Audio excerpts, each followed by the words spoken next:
In 1971, January 17, the Blessed Mother appeared in the sky in Pomang, near the church.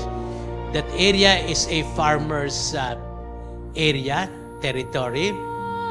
And the farmer were preparing for the onslaughts of war, and they are preparing to be attacked by the Prussians. No?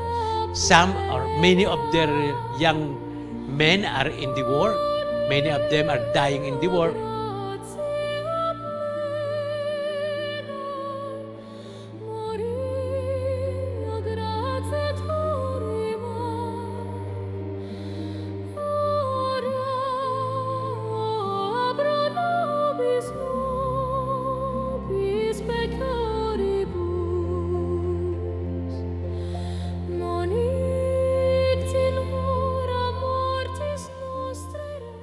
Good day again. Welcome back to our prayer with our Blessed Mother. Let us truly feel how close she is to us. It is her desire to be with us. And we are praying with the incidents that involve the Blessed Mother appearing to some privileged people. Today we will reflect on what happened in Pomang. Pomang, Pontmain,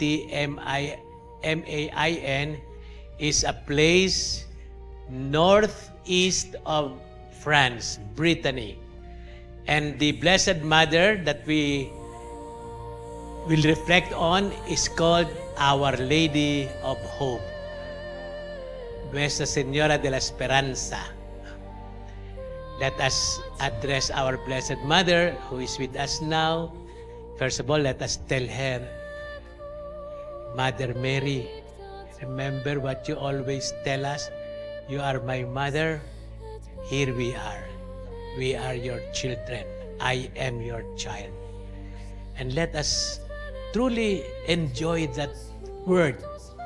I am the son. I am the daughter of Mary, the mother of Jesus, who is God, because she wants me to be like Jesus. She wants me to be transformed into Jesus. She wants me to be son or daughter of God in Jesus. Hail Mary, full of grace, the Lord is with thee. Blessed art thou amongst women, and blessed is the fruit of thy womb, Jesus. Holy Mary, Mother of God, pray for us sinners, now and at the hour of our death. Amen. You know, whenever I pray the prayer, yung second part of the Hail Mary is from the church.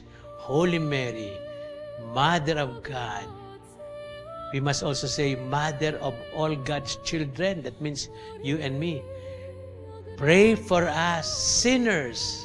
But with her and through her Son, we are sinners no more. She cleanses us. He washes our sins away with His blood. What great fortune, what great privilege. And it is our Blessed Mother telling us always, am I not your mother? The most pure one, the one so close to God, filled with the Spirit, and Mother of Jesus. She is our mother. What a wonderful thing. If only you can reflect on that. And this is what we are invited to do during this series. I hope you tell many people, subscribe, share this with them. Because this is a wonderful gift of God to us. And knowing this great gift, I think we will be happy in this world and especially in the next. But of course, like her, we will suffer a lot. Like we said in La Salette, she was a sorrowful mother. And why is she sad? Because we are sinners. Because some of us, many of humanity, and we are part of that humanity, we still are part of that humanity. Many of the people living now are still forgetful of God, and they are ignorant of God's love and His mercy. That's why, she doesn't hesitate to come again and again to us. And she made her appearance even more pronounced also in a place like Pomang, northeast of France, Brittany, in that region of Brittany. Britain came from there, but Britain is part of France. Not very far, I think, if I'm not mistaken, Brittany is also the place of Normandy, made famous by the Second World War when the Allies landed there. And that area is also the place where Saint Therese of the Child Jesus, the greatest saint for modern times, was born and lived. Now, in Pomang, in a church there, in 1870, there was a war between Prussia. Prussia is northern Germany now. Southern Germany was, I think, part of Austria-Hungary at that time, another kingdom. Prussia was under Bismarck. At that time, he was also against the church. He was against God, and he attacked France. Northern France is already German-speaking, so he attacked France and was already near Brittany. The soldiers were there, and the French were sure to lose because the Prussian or North German armies were stronger and more determined. It was an ongoing war. In 1971, January 17, the Blessed Mother appeared in the sky in Pomang, near the church. That area is a farmer's territory. And the farmer were preparing for the onslaughts of war, and they are preparing to be attacked by the Prussians. Some or many of their young men are in the war. Many of them are dying in the war. And they were praying. And the Blessed Mother of Pomang has one message. It is important to pray. It is always there. The Blessed Mother is considered the woman of faith, mother of all of us, mother of faith. And faith in God, when we believe in God, we necessarily pray. We don't say only we pray the many formulas that we have learned, including this prayer, which is very biblical. We repeat that, I hope. But it's not also reflecting only the beautiful contents of the prayer. It is an attitude. It is a state of being with God. God is there. We believe He is there. And sign of our faith, God comes to us. We go to God. We respond. Prayer, according to Saint Teresa of Avila, is comercio de amor, exchange of love. So God loves us. He created us because He loves us. We must love Him. So the exchange of God's love with our love for Him is what prayer is.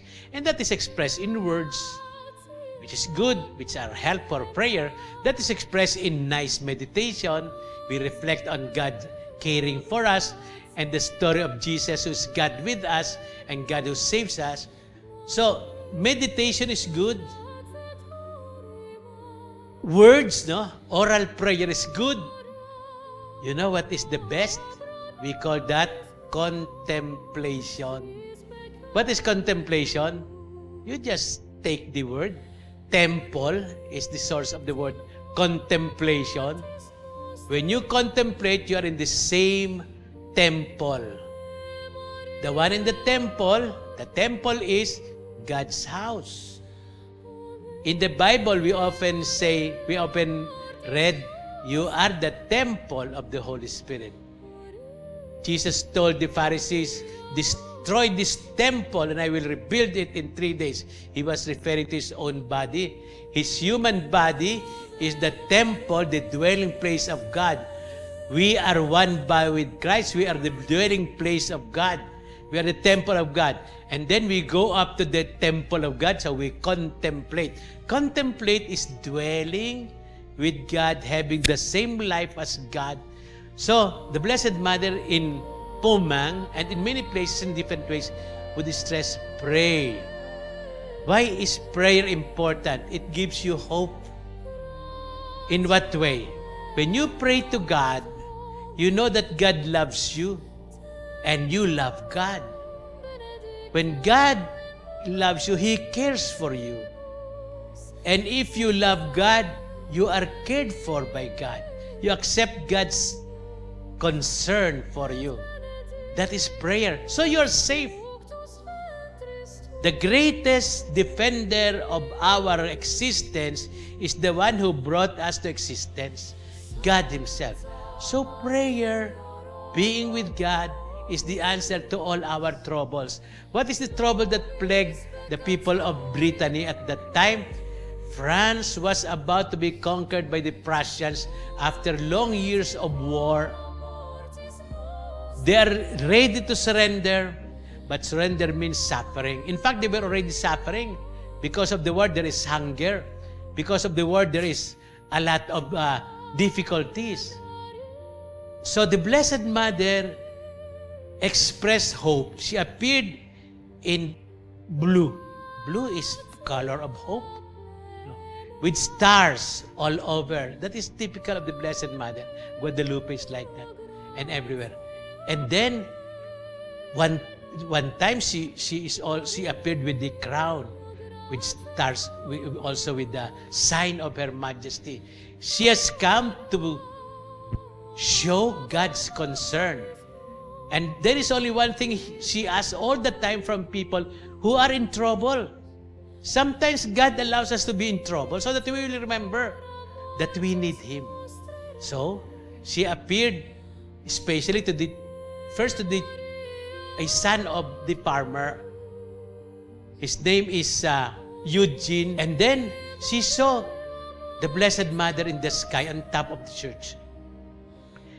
And they said, the Blessed Mother. But the elder ones did not see. The farmer also, the father farmer also, looked up, saw only 3 stars. But it is different from what they normally see. You know, farmers see a lot in the skies, now more than ordinary non-farmers. So there is a special star there, 3 stars. And then the others, the boy was, I think, 11 years old. The brother, who is 10 years old, Joseph, also saw the Blessed Mother. And then came also 2 young girls, 8 years old, and the other one 2 years old. They also saw the Blessed Mother. What does that tell us? Children see God better, see heavenly things better than adults. Why?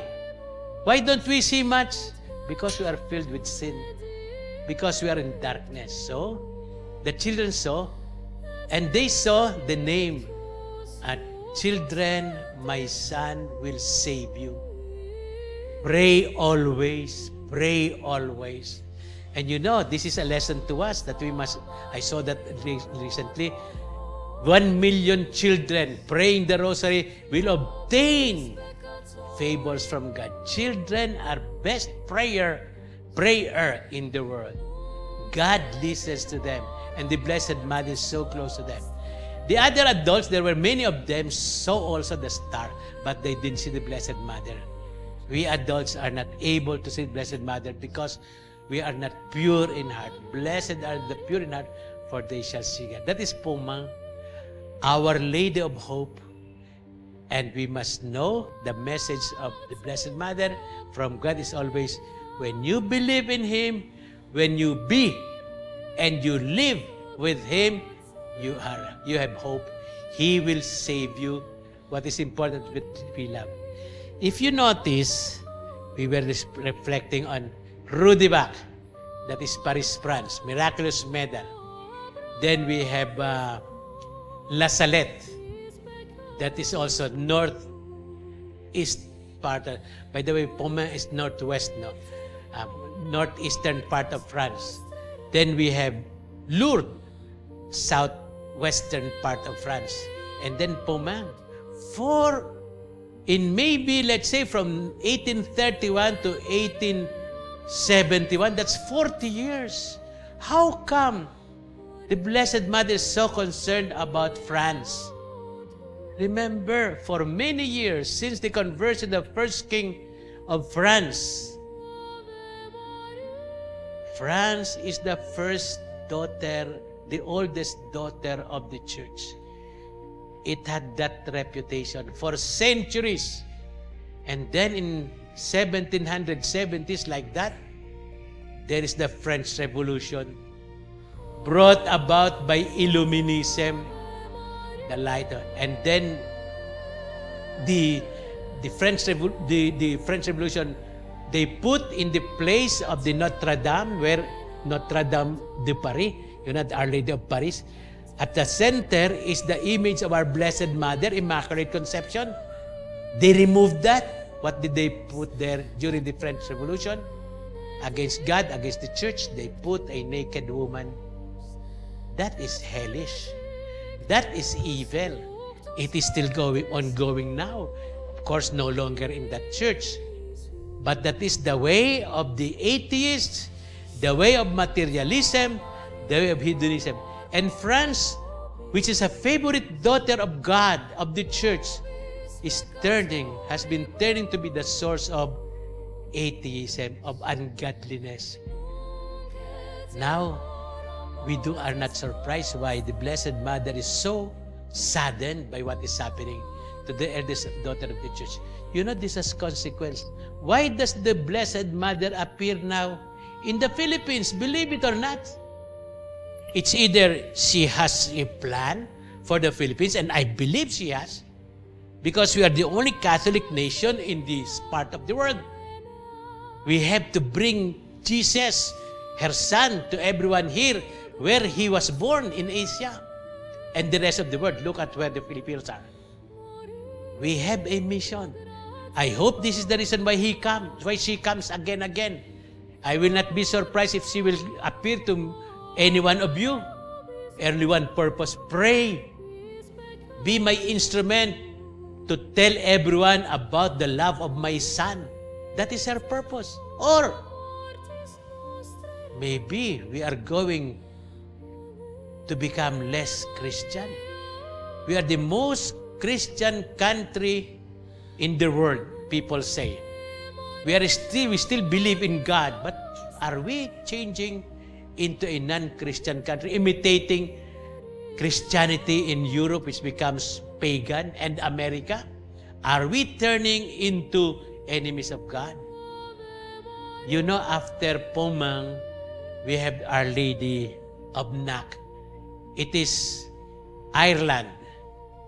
And in these years, the late 19th century and all the 20th century, Ireland has brought Christianity in almost the whole world. Australia, United States. By families, the poor Irish people migrated. And the priests, you know, in Australia, many of the priests were prisoners, political prisoners. And in Great Britain, when they have trouble with rebels, and many of the rebels were Irish, they did not want to acknowledge the British Queen. They opposed, the church also opposed Britain, because Britain separated itself from Catholicism. And Ireland remained the bastion of Catholicism thanks to St. Patrick. And St. Patrick's leaving the Irish people as a very Marian people, Catholic people. And then during the 19th century in the States and the 20th century, that means 1800, even 1700s, 1800s, 1900s, even in the Philippines. When I was a young boy, I have so many Irish or Irish origin priests and sisters who have influenced me in my life. Because the Irish were missionaries of this later part of the second millennium. You know, some people are saying, you Filipinos are the Irish of the third millennium. Is this the reason why we are Pueblo Amante de Maria? We are a people who in love with Mary and people loved by Mary. Bayang sumisinta kay Maria. at minamahal ni Maria. This is a challenge. We must not forget this. Let us reflect on this. Anyway, Our Lady of Knock, we jump now from France to Ireland, a very Catholic nation until recently. She was seen in the town of Knock. Many people, we don't have any record of a singular person with particular name that could say, I saw the Blessed Mother, but she was seen by several. And in that town became a place of pilgrimage. Knock, until now, more and more people are going there to pray. And she has also one message, please pray. Be faithful to my son. Go back to my son. That was in 1879. At the height probably of the Irish missionaries, both clerics, consecrated people, and families bearing witness to the faith in so many nations all over the world. And here is the Blessed Mother appearing to the Irish people, telling them, you are my children, remain my children. In recent times, unfortunately, the Irish people, who is part of Europe, part of the European Union which appears to be atheist, materialist, and they have their own plan for the world, which is contrary to the plan of God. That is what the Great Reset is all about. Look at the YouTube, what is Great Reset? That is what they're planning, the World Economic Forum. That is what they're doing in the United Nations, in the World Health Organization. All this behind this coronavirus pandemic and the vaccines, these are against God. They want to create a world without God. They're keeping us away from Jesus, from the Eucharist. The Blessed Mother's alarmed. That's why probably she appeared in Knock more than 100 years ago, more than 150 years ago. And regretting that their Catholic children is becoming more and more pagan, accepting abortion. She's transferring here, I hope, and knocking at the door of Filipino hearts and asking us to remain faithful as Catholics and be the source of conversion for the whole of Asia, according to Pope Francis, probably the whole world. He said that in 2015 here when he visited Tacloban and he talked to us here in Manila. But you know, the next year in Cebu, by internet, Pope Francis said, you Filipinos, you are the bearers, the youthful bearers of the joy of the good news to all Asia and the whole world. Maybe he had in mind the overseas Filipino workers who are good Catholics wherever they go, and reviving the faith in places where Christ is being neglected, or planting the seed of the gospel in many places where Christ is not yet known. Is this a call? We should take this seriously. That's why we are Pueblo Amante de Maria. What should we do? We should heed her plea. Pray. Believe in God. Unite yourself to God. Be the light for the world.